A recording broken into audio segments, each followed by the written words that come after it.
Bien bonjour, c'est Laurent de la magie de très près. Je fais quelques petits tests vidéo, mais en même temps je vais vous faire un petit tour. C'est un tour qui se fait avec 4 pièces. Alors ces pièces sont des pièces de 5 francs. Alors évidemment, il faut avoir connu les francs, mais pour les plus anciens, ils ont connu les pièces de 5 francs. Et ces pièces de 5 francs ont deux particularités. La première, c'est qu'elles sont de 1962 et que 1962 est une année historique. Et la deuxième, c'est que celles de 1962 sont en argent.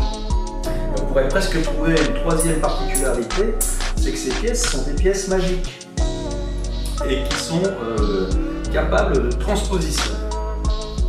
Et bien sûr, ces pièces peuvent être données à l'examen. J'ai également des cartes, alors en général ce sont des cartes publicitaires qu'on trouve dans les jeux Bicycle par exemple. En général ces cartes là on n'en fait rien. Alors moi je me suis dit que tant qu'il n'y a rien à en faire, j'allais les utiliser pour ce petit matrix. Donc voilà ce qu'on se propose de faire.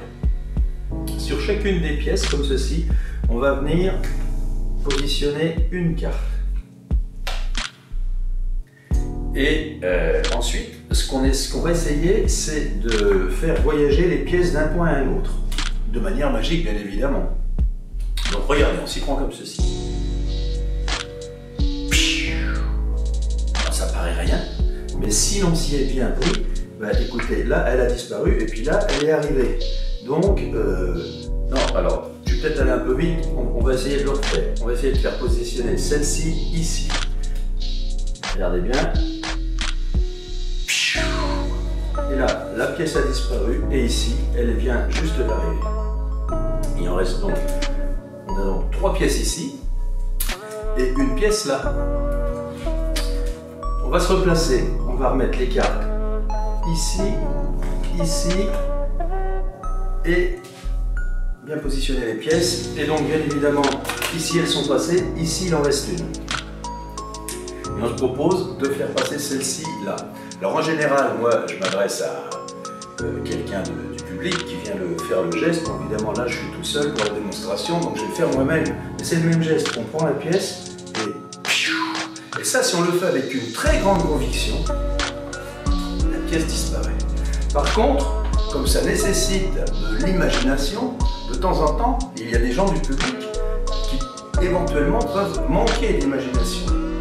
Et si on manque d'imagination, écoutez, en fait, tout ceci peut éventuellement mettre en évidence que ce n'était que de l'illusion et que rien n'a bougé depuis le début. C'est un tour que j'ai vu sur un DVD de Morgane de Secco et que j'ai trouvé sympa parce que le dénouement n'est pas ce que le spectateur attend et ça fait une rupture au niveau de sa compréhension. Et je trouve ça vraiment sympathique à exercer. Donc voilà pour ce qu'il en est de cette vidéo Matrix. Et maintenant moi je vais la visionner pour regarder un petit peu ce que donnent les différents éclairages parce que je viens de m'équiper d'un certain nombre de choses. Et puis à très bientôt. C'était Laurent de la magie de très près.